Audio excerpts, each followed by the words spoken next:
homework. You gave us homework of writing paragraphs on 3 holy pages. All right. How many of you have done the homework? Raise your hand. Okay. Great, great, great. So let's hear something out. Prasmita, let's start with you. You are first on my screen. Share something quickly. We can just go through it quickly and then we'll do whatever we are supposed to do today. Yes. Okay, sir. Which 3 places did you I wrote write from? on Vaishnav Devi, Kedarnath, and Vrindavan. Okay, speak a little bit. Vaishnu Devi. Okay, Vaishnav Devi Mandir is located close to the town of Katra. It is one of the most revered places of worship in India. It has been recorded that close to 8 million yatris visit the temple every year. According to legend, Mata Vaishnav Devi was born in the southern part of India to Ratnakar Sagar. And then on Kedarnath, Kedarnath temple is a Hindu temple dedication to Hindu god Shiva. It is located on the Garhwal Himalayan range near Mandakini river in the state of Uttarakhand. Due to extreme weather conditions, the temple is open in the general public only between the months of April and November. And the last holy place is Vrindavan. It is a historical city in the Mathura district of Uttar Pradesh. It is one of the most sacred places of India. Vrindavan had a total population of 3,000 people, of which 34 are male and 28 are females. The Radha Damodar temple is one of the biggest attractions in Vrindavan, where a rock containing footpaths of Lord Krishna stand till date. Thank you. Thank you so much. That was really nice. Anvi? Sir. Yes, so I wrote about the Golden Temple, the Jagannath Temple, and the Meenakshi Temple. Okay, tell us something. So I'm going to tell you about the Meenakshi Temple.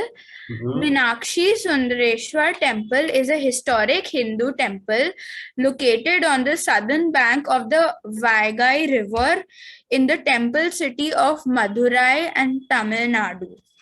It is dedicated to goddess Meenakshi, a form of Parvati, and her consort Sundareshwar, a form of Shiva.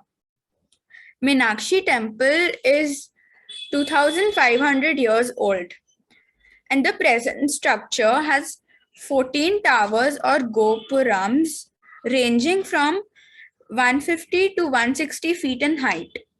The tallest tower is 170 feet in height, and the hall is supported by 100 pillars and houses a Nataraj statue. Since Meenakshi is the main deity of the temple signifies the importance of women in a Tamil Hindu family. The temple also portrays the cordial relationship between Shaivism, Vaishnavism, and Shaktism. Nice. Tell us something about Jagannath Puri also. Okay. The temple is located in Puri, which is in Odisha on the eastern coast of India. It is dedicated to Lord Jagannath, a form of Sri Krishna. It was constructed by King Choda Ganga and later Anangbhema Deva completed the construction of the temple in 1174 AD. The type of architecture used is Hindu temple architecture, Dravidian, and Kalinga architecture. Balram is the elder brother, Jagannath or Krishna is the younger brother, and Subhadra is the sister. Great. Thank you so much. Thank you. Ayan, have you written something? I forgot. You have to stand outside the classroom then. We'll put you in the waiting room for today. What do you say? What punishment do you get if you don't do your homework? Nothing. Nothing. Who's your teacher? I'll speak to the teacher. All right, no problem. You can do it this week, right? Okay. You know what you need to do, right? So next week you will be the first one to tell us about the 3 holy places. All right. Ramana and then Aman. Yes, sir. Ready? Sir, I wrote about Kedarnath, Vaishno Devi, and Golden Temple. Okay, tell us about Golden Temple because other 2 are done. Okay, sir. Golden Temple, also known as the Harmandir Sahib, abode of God, or the Darbar Sahib exalted court, is a Gurudwara located in the city of Amritsar, Punjab, India. It is the preeminent spiritual site of Sikhism. The word Harmandir means God's house. The man-made pool was completed by the 4th Sikh Guru, Guru Ram Das, in 1577. Sir, I only wrote that much. That's okay. That's okay. You all can keep doing some research on your own later. Aman, then Mahi. My 3 places are Kurukshetra, Ayodhya, and Tripura. Okay. According to legend, Kurukshetra is a region named after an ancestor of the Kauravas and Pandavas of Mahabharata named Kuru. The Kurukshetra war of Mahabharata also took place here. The place is also called Dharmakshetra, which means that it will increase the power of good and decrease the power of evil. Kurukshetra is located in the north of India, in between Punjab, Delhi, Maru, and Paran. Ayodhya is a city situated at the banks of the holy river Sarayu in the Indian state of Uttar Pradesh. It is an ancient city of India and is believed to be the birthplace of Lord Ram. Ayodhya is also one of the 7 most important pilgrimage sites and is also believed to be the birthplace of Lord Rama. The early Buddhist and Jain canonical texts mention that the religious leaders Gautam Buddha and Mahavira live in this city. Tripura, according to legend, after rescuing Sita and coming back from Lanka, Lord Ram resided here along with Sita and Lakshman. As per legend, a loan of 1 crore and 11.4 million gold coins was sought by Balaji to Kubera for his marriage with Padmavati. To pay back the loan, devotees from all around India come to this holy site to donate gold coins. Wonderful. So you all should remember this also. I'm also learning a lot of things. It's not that you just have to read it out. Please remember whatever you have written. It will help. Then you can share it with your family also. Because the moment you share what you are learning, then you'll never forget it. Discuss it with others and you will be able to remember it forever. Yes, Mahi. I was just able to write one. So if That's okay. You can read it out. So I'm going to be speaking about Badrinath. Mm-hmm. Badrinath temple is in the state of Uttarakhand. According to legend, Shankar discovered a black stone image of Lord Brindaranyan made Badrinarayan. of a Shilgrim stone in Alankanda river.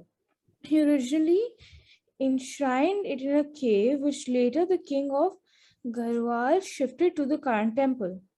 The mountains of Badrinath are mentioned in the Mahabharata when the Pandavas were said to have died one by one when ascending the slopes of the peak of the western Garhwal called Swagaroni, literal meaning the ascent to heaven. The Pandavas passed through Badrinath and the town of Mana, 4 kilometers north of Badrinath. On their way to the Swarga, there is also a cave in Mana where Vaisa, according to the legend, wrote the Mahabharata. Yes, Vyasadev, he wrote the Mahabharata. Have you been to Badrinath? Has anybody been to Badrinath? Anyone? My father and my grandmother have gone.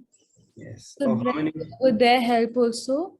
And also there's this one, I'm not sure what it's called. I forgot the name that my grandmother got. Oh, this is Shaligram. This is home of Lord Vishnu.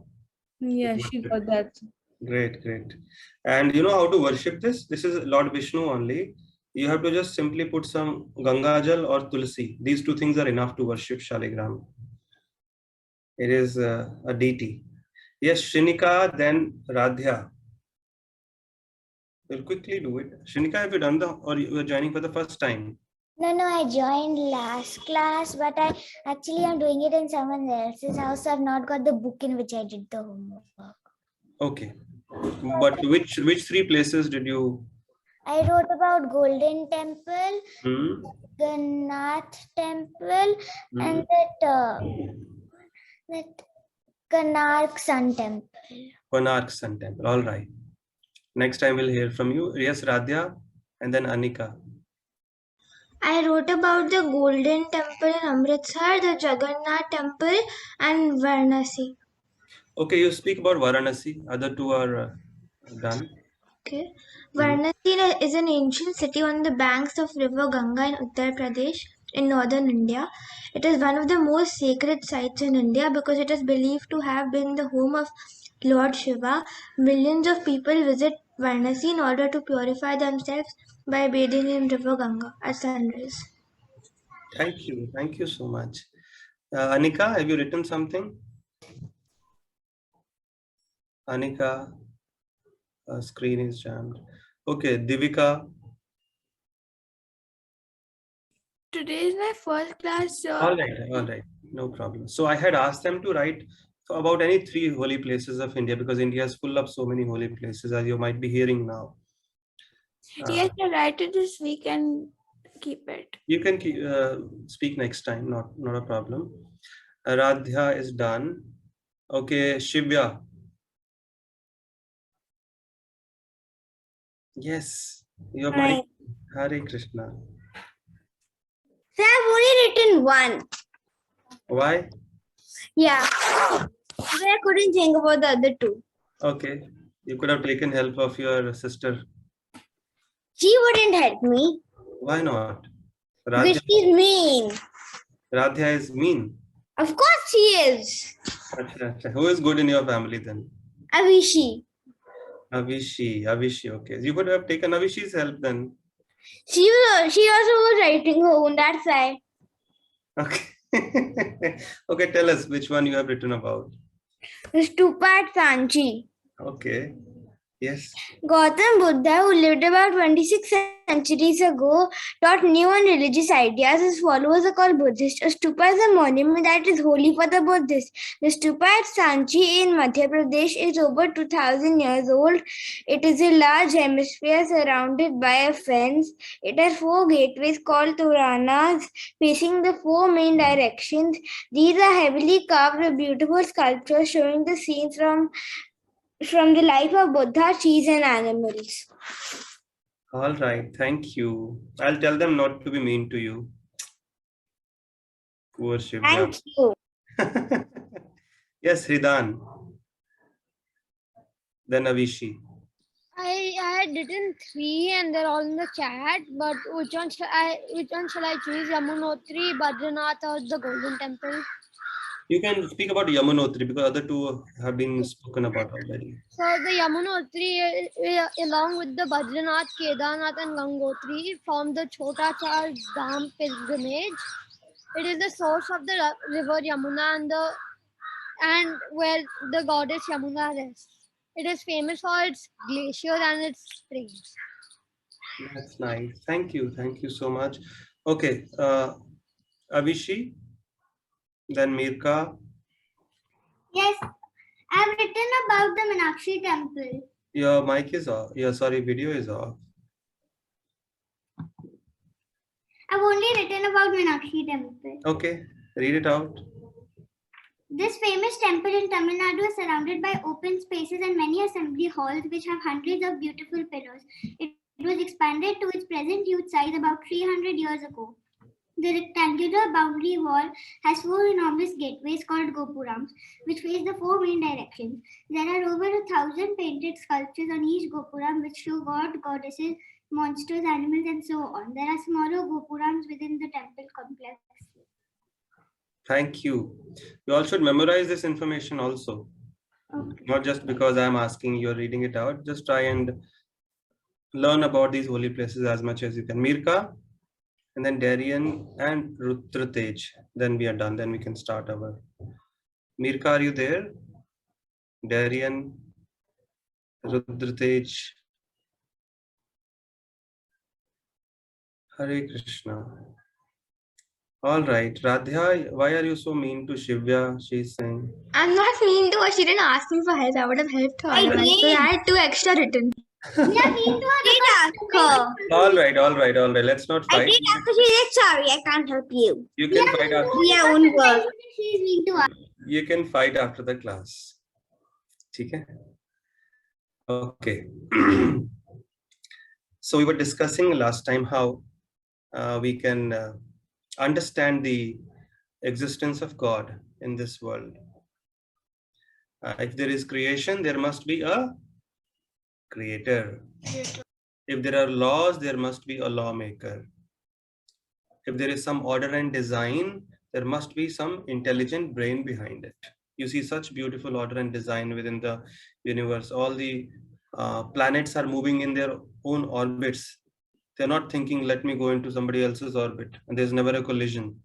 Imagine if the planets start colliding with each other. So if to control the traffic of vehicles, we need a traffic policeman, then imagine why shouldn't there be somebody who is controlling the traffic of the planets? So that's how with common sense, we try and understand that God is there. Now my next question is, God is there. And I also mentioned towards the end, if you all remember, can you all see oil in the oil seeds with these eyes? No, but through a process, it can be seen. You can't see ghee in the milk. Can you see when your mother gives you a glass of milk? Oh, there's so much ghee I can see. Does that happen? No. But through a process, it can be seen. You know how ghee is made? Anybody knows? Don't they teach you in schools how to make ghee? Who knows how to make ghee? Okay, milk turns into curd and then churned into butter. The butter is heated, then it turns into ghee. So now you all know. If somebody asks you, what did you learn in your class today? You can say, we learned to make ghee. All right. So, but with these eyes, you can't see. Also, there is sugar in the sugar cane. We can't see.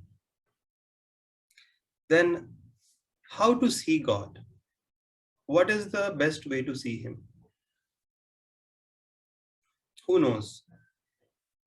So, can I? Yeah. So, if we worship them by heart, then there might be a chance we see them. Okay, what else? Anybody else? If we help anybody and do good things. Okay, so there are 2 methods I will discuss with you today. If you want to see, like so many times people say, na, okay, if God is there, show me. But are we even qualified to see him? Like we can't even see things too close or too far away from us. We can't see bacteria. We can't see virus with these eyes. So how can we see something so great with these eyes? So we have to first understand we have limitations. Our senses are limited and we can only see under certain conditions. If there is no electricity, we can't see in the dark. So that's how limited we are. So first things is to understand we have limitations. And suppose tomorrow you want to see Mr. Modi. Can you just go and barge in and tell him, hi, how are you? I've just come to see you. There is a process. So anyone who is great, there is a process to see. So more importantly, that person should be willing to see you. I may want to see Mr. Modi, but he should also be willing to see me, isn't it? So there are 2 methods by which we can see God. And one of them is, one is called the theory of cause and effect. Okay, We understand we have limited vision. Our eyes have limited capacity. So one way to see God is through the theory of cause and effect. Suppose there is a fan in your room and the fan is running. Now, what is the cause behind the fan running? What is the cause? Electricity. But can you see it? No. But we see if the fan is running, that means there must be electricity, isn't it? That's the cause. That's common sense. So theory of cause and effect means theory of common sense in one go. Have you ever seen a puppet show? Yes. Yeah. So the puppets are dancing very beautifully, but do you also see the puppeteer? No. No. But do you ever think the puppets are dancing on their own? No. There must be a puppeteer, although he is not seen by us, but we understand if the puppets are dancing, there must be a puppeteer. When you see an arrow being shot and it's moving towards its target, you may not see the person who has shot that arrow, but if the arrow is moving, that means there must be somebody who shot that arrow. So similarly, we see there is such beauty, such order within the universe. As the seasonal changes we discussed, you sow a small seed and it gives rise to a huge tree which will have hundreds of fruit, and each fruit will have hundreds of seeds. Each seed has another huge tree. So similarly, this is how we understand God's presence, or this is how we see.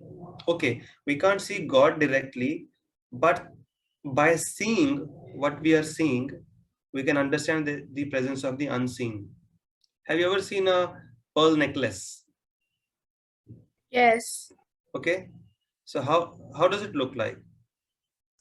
Isn't it A beautiful? necklace with pearls. Yeah, it's a necklace with pearls, and it's very beautiful. But the question is now, what is making it look so beautiful? Something which is not seen, but this is a real cause behind the beauty. Yes. The thread. The thread. The thread is something which is holding all the pearls together. Now, of course, the beauty, we see the necklace is so beautiful. What if there is no thread? Will it still look as beautiful? No. All the pearls will be scattered. The beauty will be gone. So we see everything being held together so nicely. The planets, the seasonal changes, the other laws in this world. That means, although by understanding and seeing all these things, we conclude that although we are not able to see God, but by seeing what is happening around us, everything is taking place so systematically, the effects taking place so systematically, there must be a cause, the supreme cause. So this is one way to understand the presence of God, or to see God through his creation. Right? So by seeing what is happening within the creation so nicely in an organized way, whether it is planets' movements or seasonal changes, the rainfalls, or a simple seed, we sow it and a most fragrant, beautiful rose flower comes out. So much beauty and such intricate patterns. And look at our own cells, how we grow, how we are born, and how there is so much variety in this universe. Each individual is different. So just like to place one satellite in space, there may be hundreds of scientists working for 10, 12 years, 15 years, spending billions of dollars. For some time, they place one satellite in space. So how much powerful will that brain be who has placed planets in the space? And we don't know since when. So this is how we understand. If there is an effect, there must be a cause. All these wonderful effects taking place within the creation. Okay, so there is definitely God. Even though I may not be able to see him, but I have faith. If this is so nicely happening, then there must be somebody behind it, the supreme power. So this is one way to see God. And then there is another way, second.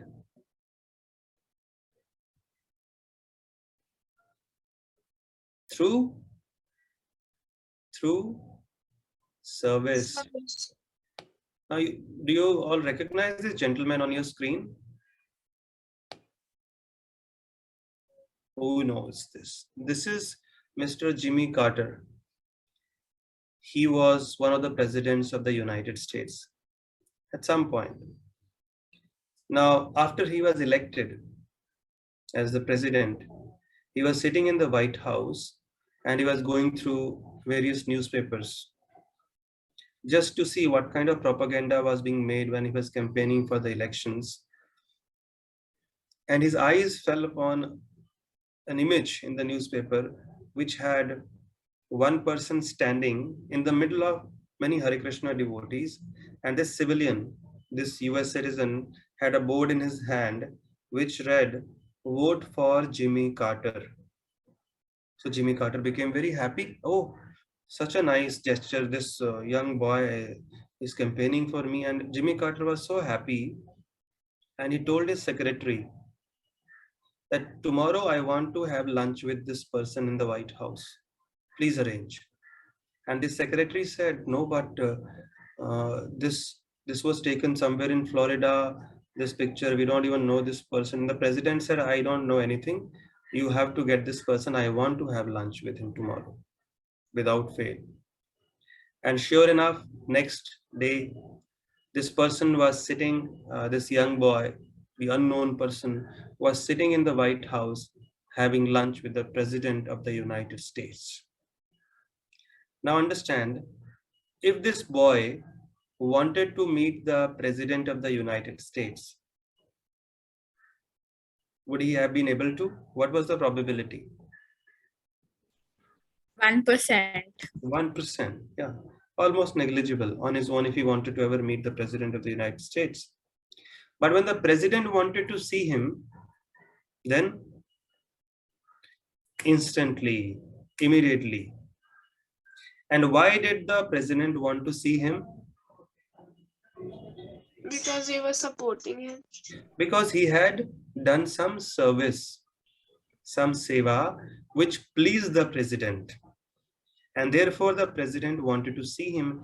And when President wanted to see him, there was no obstacle, there was no impediment. It happened quickly. So what we learned from this is, so if an ordinary head of a state in this world have such power and authority, so what about God? He's the greatest personality.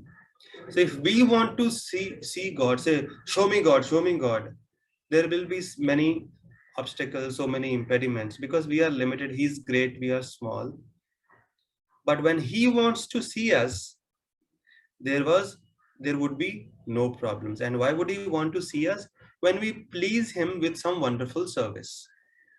So service is the best medium if you want to come closer to God and if you want to serve him. And those who have served him have also seen him in the past and seeing him even today also. So this is the thing with great personalities. They should be willing to see us more than we are willing. And if we want to see them, we have to be qualified first. So we should never make that argument, oh, show me God first, then I will believe. No, you make yourself qualified. So this one statement you all can note down. Do not try to see God. Try to serve God in such a way that he wants to see you. Understood? Do not try to see God because there will be many impediments. Try to serve him in such a way that he wants to see us. And when he wants to see us, who can stop him? And he will want to see us when we please him with our service. So now the next question is how to serve. What does it take to actually please him? What does Krishna want? There are different ways, but I'll share with all of you a very, very simple way to serve Krishna, to serve God. And all of you can easily incorporate this in your daily life. It won't take much time. You won't have to spend money. And you don't have to do anything. You simply have to uh, take out maybe 2-3 minutes in a day. Every day you can easily do it. And this brings us to the second verse of the Bhagavad Gita, which I want to teach all of you. The first one, did you all memorize? The one which we did Yes, last. sir. Yes. Yes, sir. Who all have memorized? Raise your hand. Okay, Shinika. Who else? Ramana. Others? Prasmita. So one of you can recite. Shinika, you can recite if you like. धृतराष्ट्रवाच धर्मक्षेत्रे कुरुक्षेत्रे संवेतायुयुत्सव मामका पाण्डवाश्चैव किम् अकुर्वत Sanjaya. Wonderful, wonderful. Others also should try and memorize. It is not much, just one verse a week. All right, Shivya, Anvi, Jan. Next week, you all can memorize this. The one which we discussed last week and the one which we are doing today. They are very simple. And if you are able to memorize one verse a week, you have enough time to practice it also. And you know what is the way to practice? Let me teach you today. It will be easier then. Then you all can come with both the verses memorized next week. Okay. Can everybody see the verse? Yes, sir. Okay, so I'll teach you the technique, how to memorize shlokas. It'll become easier. So the first we repeat the first line few times and loud enough so that we can hear, so that the sound gets registered. So everybody can repeat after me. Okay, let me just read out one word at a time first so that you get used to the pronunciation. Patram. Repeat. Please repeat. Your mics are off. Switch on your mics. Just for 2 minutes, switch on your mics, please. Havishi, Ramana, everyone. Yes. Okay, now repeat. Patram. Patram. Pushpam. Pushpam. Palam. Alam. Toyam. Toyam. Yo. Yo. Me. Bhaktya. Prayachati. Prayachati. Tad. Tad. Aham. Bhakti. Upahritam. Ashnami. Prayatatmanaha. Okay, who would like to recite now after me? Okay, Shini, you can repeat. Others can also keep repeating as I am reciting. And then I'll ask some of you to repeat after me one by one. Let's practice this. And I'll teach you the technique, the best way to memorize the verses. Okay, your mic is on. Okay. Patram pushpam phalam toyam. Patram pushpam phalam toyam. So the technique is you keep repeating one line few times, then you repeat the second line, then you repeat both the lines together, and then third line few times, and first, second, and third, and keep hearing the recitation, and then first, second, and then repeat the fourth line few times, then first, second, third, fourth together. All right. Patram pushpam phalam toyam. Patram pushpam phalam toyam. Patram pushpam phalam toyam. Patram pushpam phalam toyam. Patram pushpam phalam toyam. Patram pushpam phalam toyam. Yo me bhaktya prayachati. Yo me bhaktya prayachati. Yo me bhaktya prayachati. Yo me bhaktya prayachati. यो मे भक्त्या प्रयच्छति यो मे भक्त्या प्रयच्छति पत्रं पुष्पं फलं तोयं पत्रं पुष्पं फलं तोयं यो मे भक्त्या प्रयच्छति. यो मे भक्त्या प्रयच्छति. Close your eyes and see if you can recite now on your own without looking at the verse. पुष्पं फलं तोयं यो मे भक्त्या प्रयच्छति. Good. Easy. Okay, next third line now. Tad aham bhakti upahritam. तत् अहं भक्ति उपहरितं Tad aham bhakti upahritam. तत् अहं भक्ति उपहरितं Tad aham bhakti upahritam. तत् अहं भक्ति उपहरितं Tad aham bhakti upahritam. तत् अहं भक्ति उपहरितं. Now do all the three lines together. Eyes closed. पत्रं पुष्पं फलं तोयं यो मे भक्त्या प्रयच्छति तत् अहं भक्ति उपहरितम्. Great, great. Easy. Shanika. Ashnami prayatatmanaha.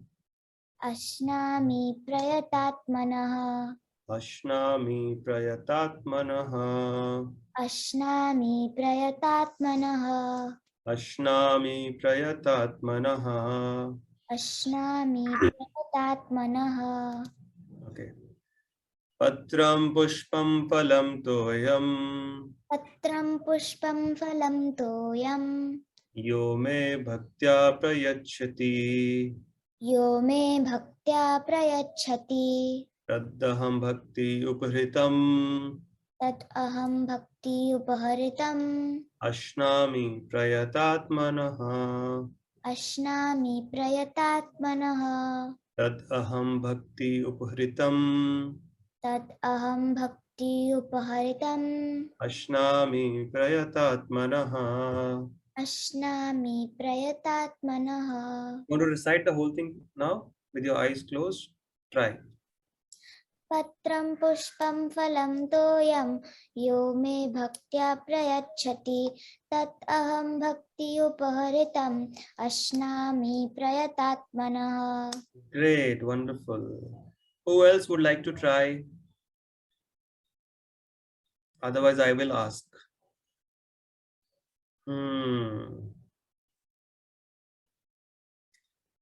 Okay. Let's do a lucky draw. Who wants to? Radhya, you will do? All right, chalo. Put your mic on. Don't be scared. It will be very, very nice. It has a very calming effect on your mind also.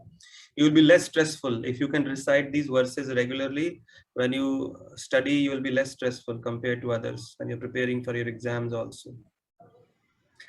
And you will have less anger. Who has anger issues? Who gets angry very fast? Any angry? So I do.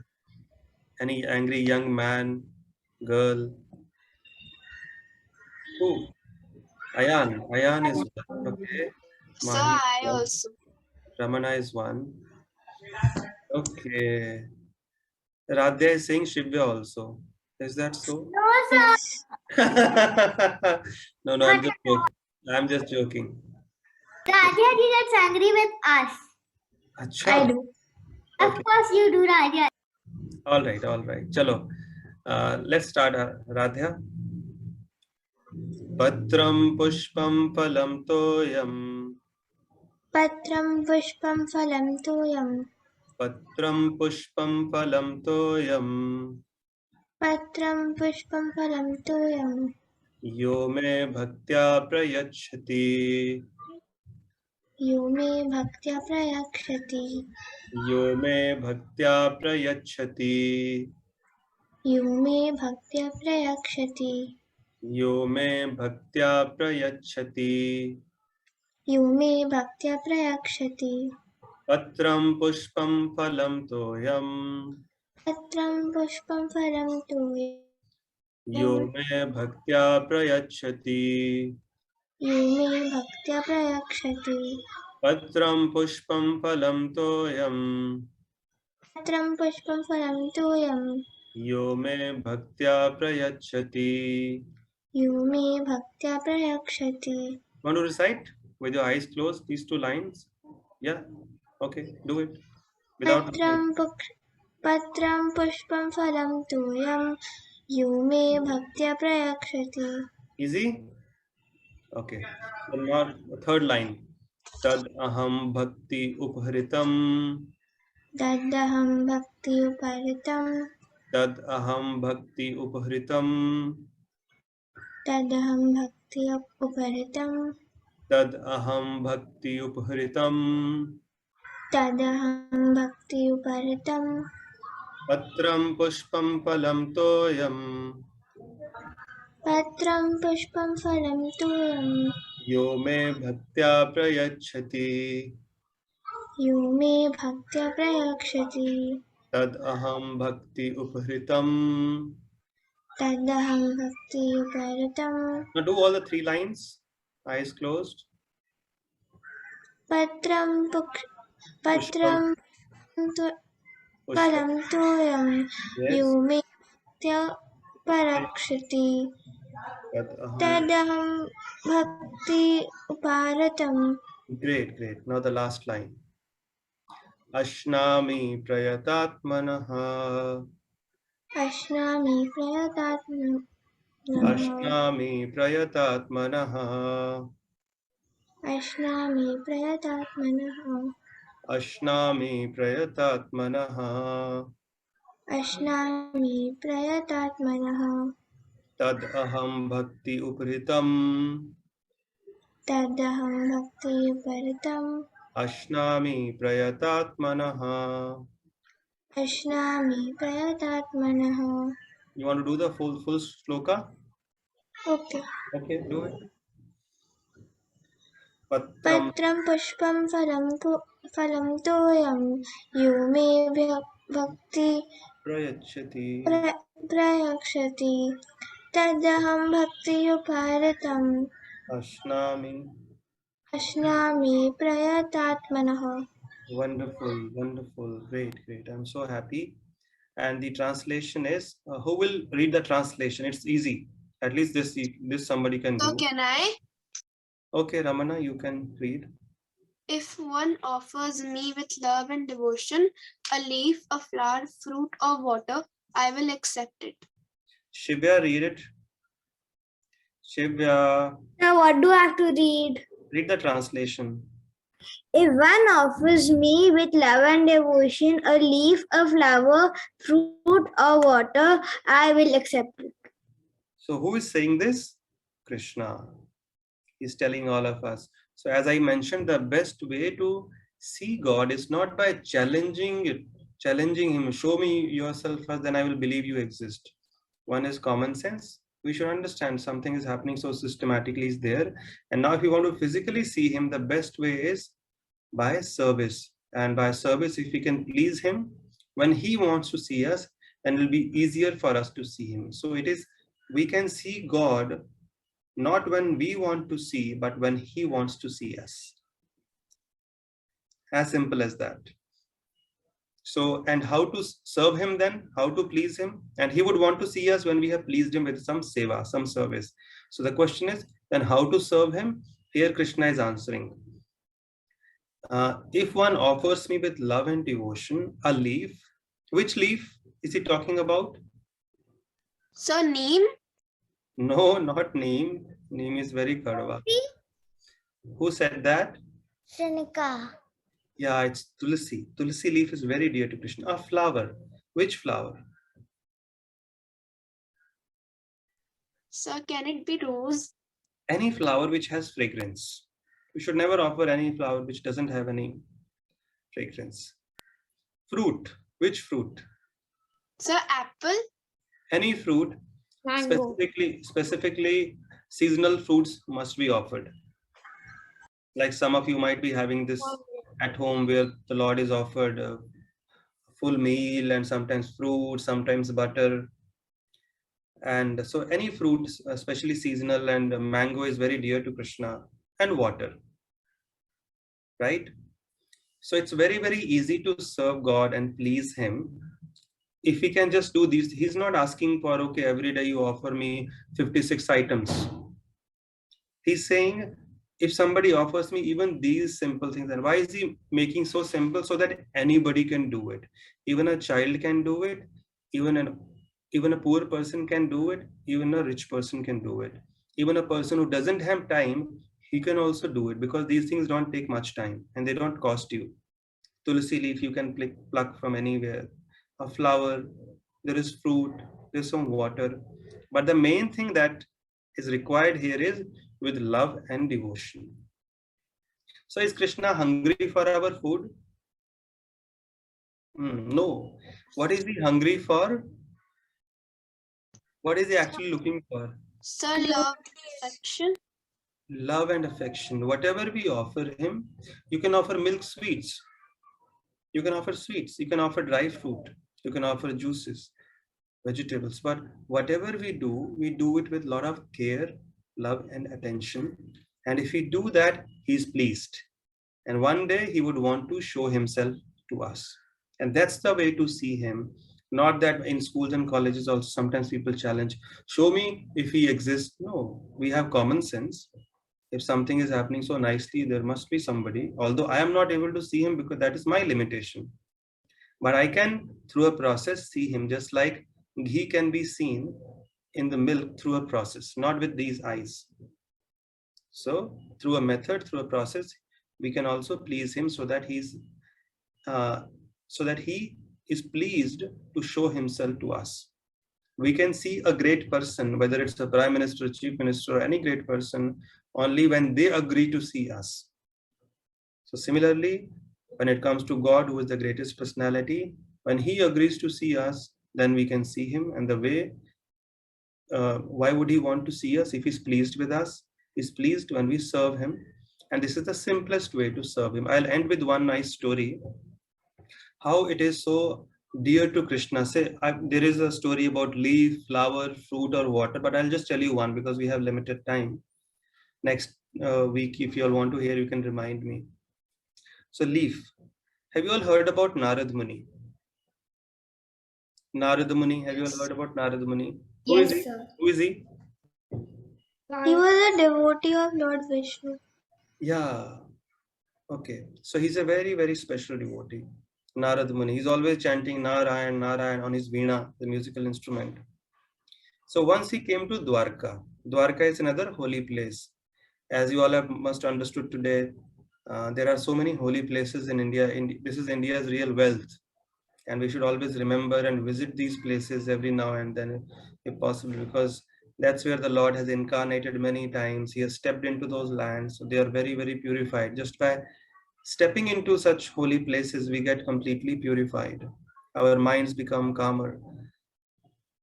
And just by stepping into holy places, people's sins are destroyed. If by mistake they have committed if by chance they have committed some mistakes, they are forgiven.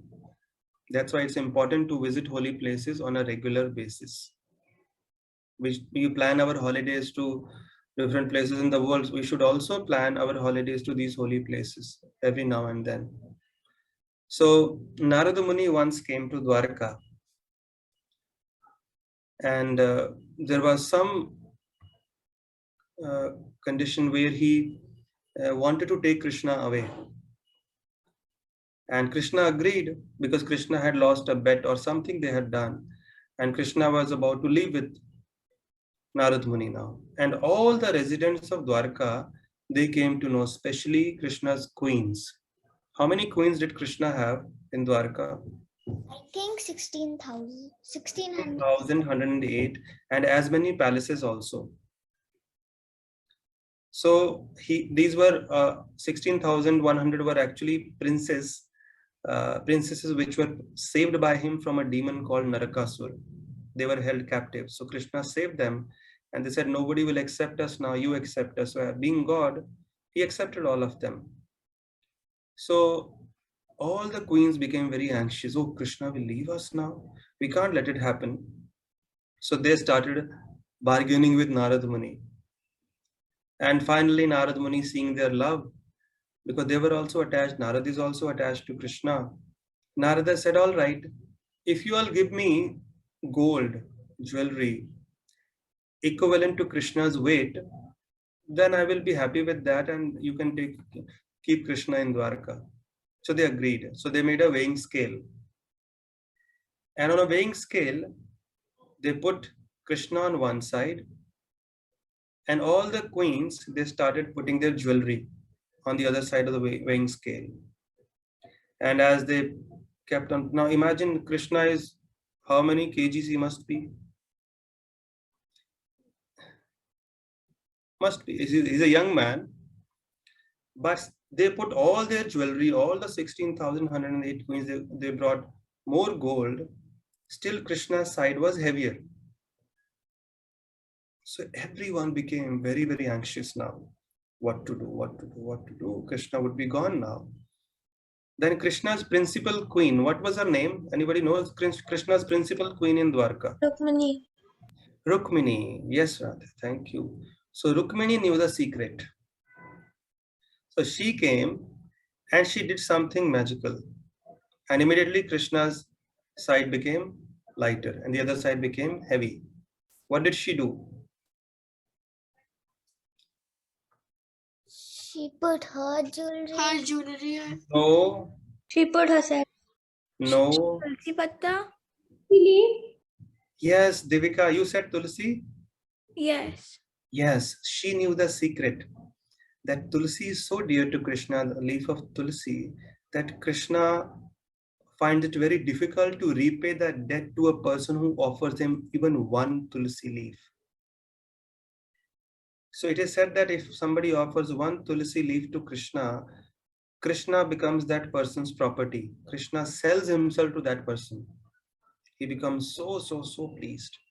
And as soon as Rukmini put one Tulsi, immediately Krishna's side became lighter and the other side became heavier. And that's how the queens at Dwarka were able to keep Krishna with them. So Tulsi is very, very dear. So even if you, so your homework for this week, do you all like homework? Yes, sir, sometimes.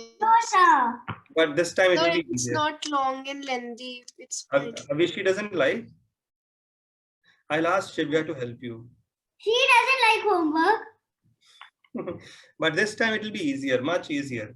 She hates it more than I do. Okay, who loves homework then? Adi. Okay, so this time's homework will be easier and more practical. Ready? Okay. So what are the 4 things Krishna mentions that if he's offered these things with love, he's happy? Flower, Sir, leaf, fruit, Flowers, fruit, and water. water and All right. So your homework is, and everybody should do this, and then it should become a part of your life also regularly, because what we are trying to learn here is a culture. So every day, you can start from today, offer one thing to the Lord, whichever is available, whether it's fruit or it's tulsi or water or flower or some milk sweet or some dry fruit or some juice, whatever is easily available at home. Start offering that particular thing to Krishna every day. Easy. It'll just take you 2-3 minutes only. You can just tell your mother to keep it ready for you. All you have to do is just keep it in front of the Lord and just fold your hands and tell the Lord, please accept it. And whatever we offer to the Lord, we should also always put tulsi in every item. Suppose you're offering dry fruit, just keep one tulsi leaf on that. And then Krishna has to accept anything which is offered with the tulsi leaf on it. Krishna accepts it. So whether it's water or flower or sweet, dry fruit or tulsi leaf, and if you can't offer anything, just simply offer one tulsi leaf. That should be also enough. But if you can offer some nice things to eat for the Lord, start doing that. Easy, the homework? Easy? Yes. So can you all do this? Yes. Okay. So if you all do this week, then I'll give you easier homeworks after that also. So make it a habit either flower, the fragrant flower, or tulsi, or water, or sweets, or juice, dry fruit. Or you can simply offer one tulsi every day. Or if you're offering something to eat or drink, you can put tulsi leaf on that. Whatever you offer, offer with tulsi. And that's it. Okay, that's the homework. And the homework is learn the verse, memorize this verse which I have shared with you. So 2 verses we will revise next time. Hare Krishna, thank you very much for joining. We'll see you next Sunday, same time. Thank you, sir. Thank Bye, you. sir. Thank you, sir.